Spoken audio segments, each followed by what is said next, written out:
What are good and evil? How do we define them? And where does evil come from? Let's ask Augustine. Today I'll discuss Augustine's definition of evil as privation. Right off the bat, let's ask, is evil real? What is evil? Was Hitler evil? Depending on your answer to the first two questions, can we say that Hitler was evil? Are only big things evil, or are small things evil as well? What is good? Where does evil come from? Where does good come from? Why do we call things good and evil? Augustine asks some of these kinds of questions in his book, The City of God, namely Book 12, chapters 1 through 9. What is Augustine's motive? Well, he asks, if the source of all things is good, then where does evil come from? His motive is to give a defense against the problem of evil. The problem of evil is to say that if evil exists, there cannot be a God who is good, loving, or all-powerful. Of course, the problem of evil can also be applied in non-religious contexts, but it is usually presented as a challenge against the belief in the existence of a God. If God is good and all-powerful and loving and in control, then why does evil exist? Shouldn't he eradicate evil? Why does evil exist? This is the problem of evil. In terms of wider contribution, Augustine's investigation of the nature of evil has a wide influence beyond just Christianity. Let's do a thought experiment. What is the difference between a healthy person and an unhealthy person?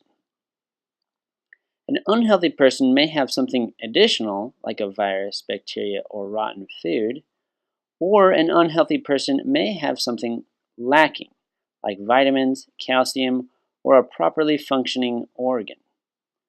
Both adding and lacking here refer to the physical body. You can add something to the person's body, or you can have something lacking from their physical body. But in reference to the goal of health, both are considered a lack. Rotten food, for example. The person lacks a properly functioning digestive process because the food lacks freshness or proper nutrients or something along these lines. Bacteria or a virus, in those cases, they cause the person to lack a properly functioning body. In order to obtain or maintain the goal of health, a person must meet certain criteria, like maybe being strong, having a certain strength, having energy, having good digestion, good vision, good hearing. Things like these are necessary to say that someone has perfect health. Don't confuse these with the means of obtaining the goal. There's a difference. So these things we have listed here constitute the very nature of being perfectly healthy. And you must have these in order to be called healthy. If you're missing one of these, then you are less than perfectly healthy. That is different than referring to the ways in which we grow in health. All right? So exercise could be a means of obtaining strength and energy. A good diet will help good digestion. But a good diet is not the same thing as good digestion. Medicine may help overcome certain illnesses or things and progress you towards being healthy. But having a good diet is the tool by which we gain health. So health is not a diet. Health is caused by the diet. Or exercise. Exercise is not health. Exercise leads to health, or helps sustain health. So these are the means of obtaining a goal, whereas the things along the top, strength, energy, good digestion, good vision, hearing, these are criteria that constitute the goal of health. Also, do not confuse the criterion of health with the means of inhibiting health.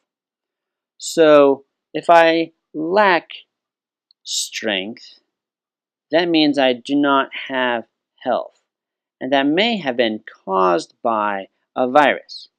But the presence of a virus is not the same as lack of health.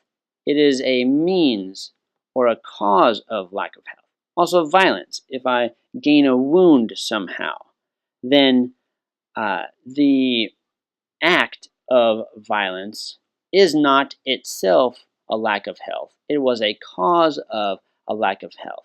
Now that someone wounded me, I no longer have energy or strength or properly functioning organs.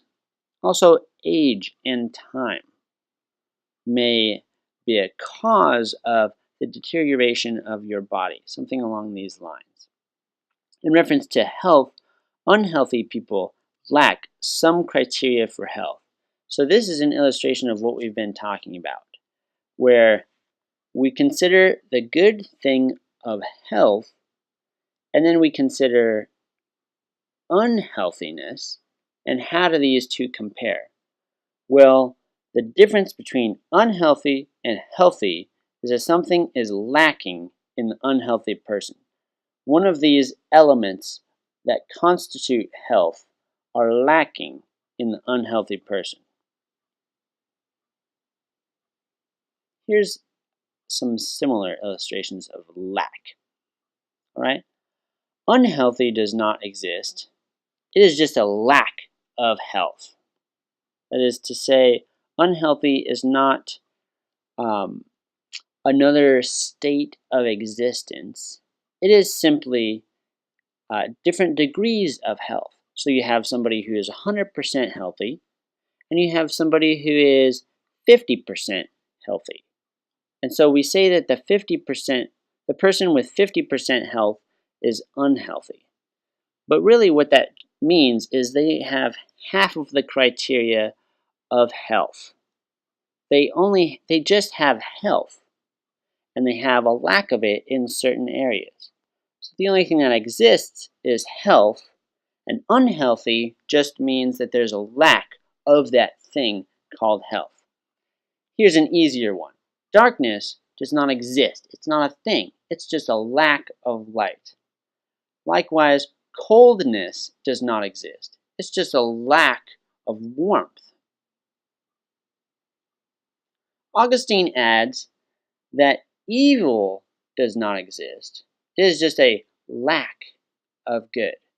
Now, this is very interesting. We'll see how this plays out, because immediately this sounds very strange and perhaps foreign. But as we learned in Plato's allegory of the cave, all new ideas sound strange and foreign. Let's just hear him out. What does Augustine have to say? So he defines evil as a privation or a lack of good. In order to understand what is lacking, we need to understand what is present. What is good? Good is being. That is, anything that exists. Existence itself is good. Let's explain this further. All things that exist are good by nature. God is being itself, and therefore goodness itself. God is the sort of super personal entity that is the highest being that exists. I am a human being, and you are a human being, and God is another being, but he is sort of the highest being. In fact, He is being itself. He is the thing that sustains my existence and your existence, according to Augustine. Therefore, also, he is goodness itself, because being, anything that exists, is good. Goodness is existence, things that exist. God names himself in the Bible in Exodus 3:14. He names himself I am, or I exist. God is being itself. God creates everything good in its own nature. So, along with the biblical story, in Genesis 1, whenever God creates something, he says that it is good. So, it is good in the way that God created it. It starts out good. The nature of things that God has created is good. So, whatever the nature of a tree is, as God created it, is good. All things are good by nature. That means things are created good and continue to be good if they function as they are supposed to. What is moral evil? Humans choose evil, which is a choice to function not according to human nature as God created it, but to function in a broken way. In classical philosophy, the moral life is one where reason and wisdom lead the will and emotions to respond well rather than impulsively, foolishly, or without self-control. Moral choice is like driving. If a driver maintains a car and follows the laws, the driver will use the car according to its nature. If the driver treats it poorly and does not follow the laws, the driver will break the car and harm others. The driver lacks proper use of the car. If all things are created good and humans are created, why do good humans choose evil? So human nature is good because whatever God created is good. Even this is the case in the beginning of the Genesis story. Whatever God created, including humans, is good by nature as he created it. So why do these good humans choose evil?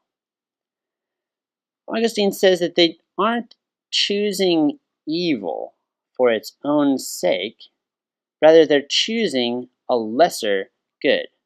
For example, we talk about selfishness. We can define selfishness as choosing your own good at the expense of someone else's good.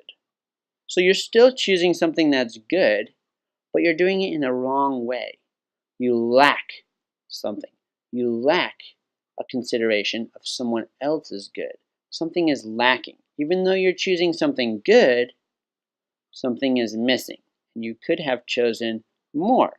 You could have chosen to be selfish. So, for example, I choose to serve myself instead of you. I use you at cost to you. All right? But selfless means you are choosing your own good through serving someone else's good. For example, what makes me happy is to see you happy.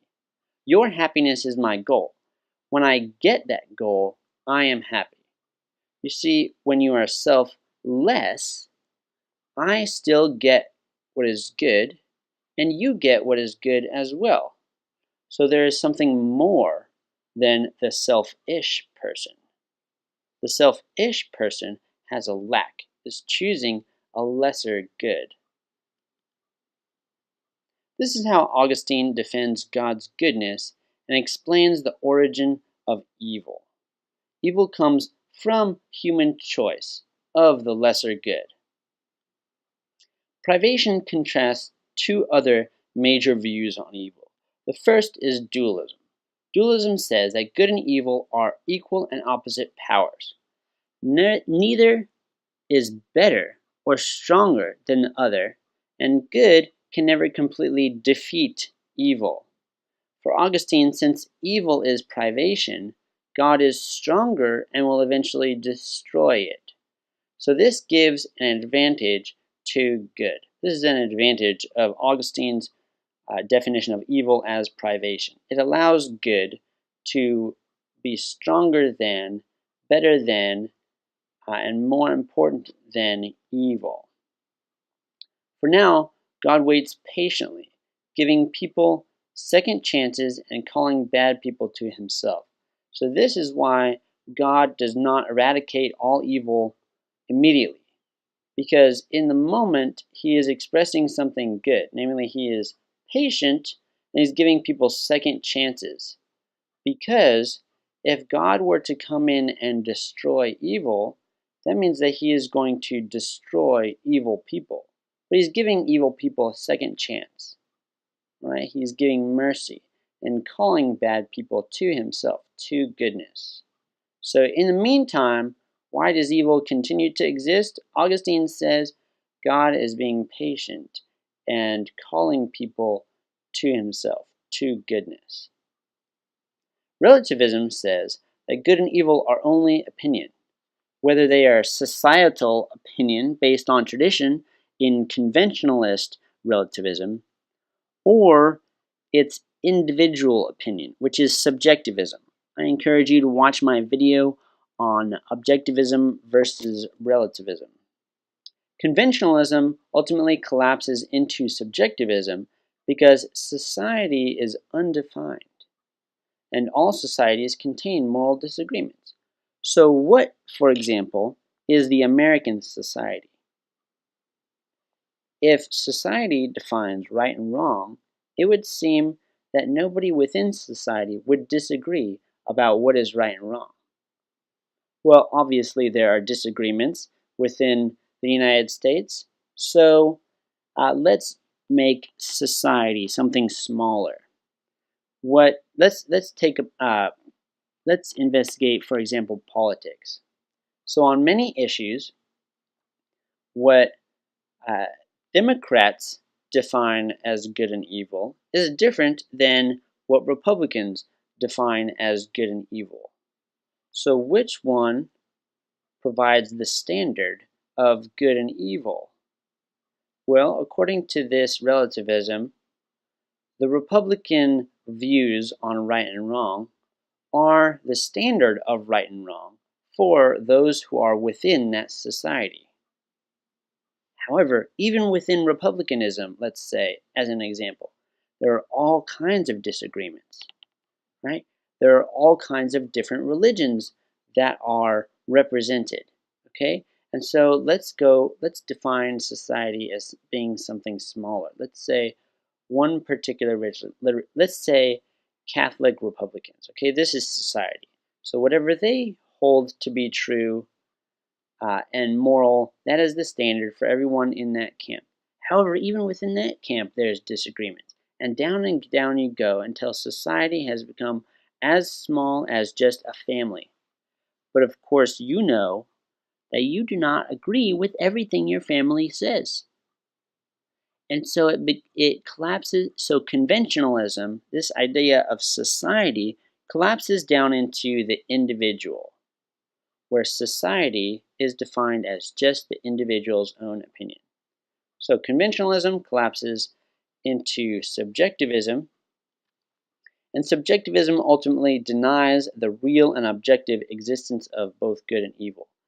If good and evil are simply my opinion, then in what sense do they override my opinion and create in me a internal dilemma where I can choose between good and evil?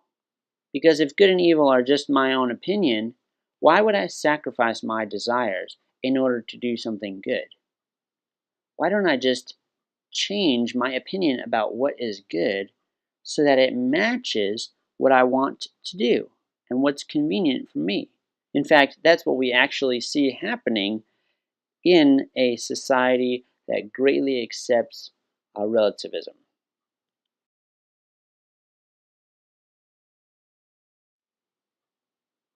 So we want to ask if relativism makes sense with the evidence of our common experience. How do we talk about morality? When do we really just believe that it's opinion, or do we believe that there is such a thing as, for example, fairness, that other people are obligated to follow as well. Again, see my presentation on relativism versus objectivism. I said there were only two additional views on privation, or on the definition of evil, rather, but I'm actually going to describe a third, which is just nihilism or absurdism, which just says that there is no such thing as evil. Good and evil are just some kind of illusion. They don't exist at all. This is nihilism or also absurdism. We'll talk about that later in this course. One last note. Are people born naturally good? According to Augustine, there's an equivocation regarding the word nature here. Are people born good? Are people naturally good? Well, in one sense, yes. If nature means human nature as it is in itself, all humans have good nature. And if people live out their human nature properly, they are good at being human and are moral, right? Because God created human nature as a good thing. So if people follow that human nature as it should be, then they are moral. This is like the example of the driver. If a driver drives a car as it's intended to be used, then it will be good. So by nature, a car is good, but that's only going to stay the case if it is used in the proper way. So are people born naturally good? Yes, in the sense of human nature in itself, but no in another sense. The first two people God created, Adam and Eve, chose evil, and in doing so have permanently changed the natural disposition of people at birth. So this is using the word nature in a different sense. All right, the first sense is with the yes, nature is human nature, namely the essence of what it is to be human. However, no refers to nature as the disposition of people at birth. All people after Adam and Eve inherit a disposition or a tendency or driving desire to choose evil, which is the lesser good, or selfishness, instead of the good, which is selflessness or obedience to God. So this is Augustine's view, and you can rephrase some of this to sort of minimize his religious framing of some of these things, but a big question is going to be how much can you extract his ideas out of their religious context? Maybe that's not desirable, profitable, or possible, and then again, maybe it is. As an example of no, we'll say children are naturally selfish, but they need to be taught to be good. Anybody who has experience with children knows this, that children are naturally selfish. You don't have to teach them to be selfish. But we do need to teach them to be selfless, to be good. Another example, children don't become evil because they are taught to be evil. I mean, that may be the case to some extent, but this leads to an infinite regress. If you say that evil comes from people teaching other people evil, well, how did the teachers become evil? Were they taught? By whom? Were they taught by previous generations? This does not explain the origin of evil. It just keeps pushing it back to an infinite regress. If children become evil because they're taught, then how did their parents become evil? Or society? Society is made of people. How did people become evil? This is an infinite regress. This is why Augustine explains this other answer for the origin of evil. In conclusion, it may be possible to adopt Augustine's definition of evil extracted from his Christianity, or it might not. You have to decide on that one. Now let's do the write-up. Augustine on evil. Do you agree with Augustine's definition of evil? If yes, why? If not, what's your own definition of evil? Whether or not you actually agree with Augustine's definition of evil, do you think that it's possible to take his definition of evil and extract it from his Christianity? Is that possible or not?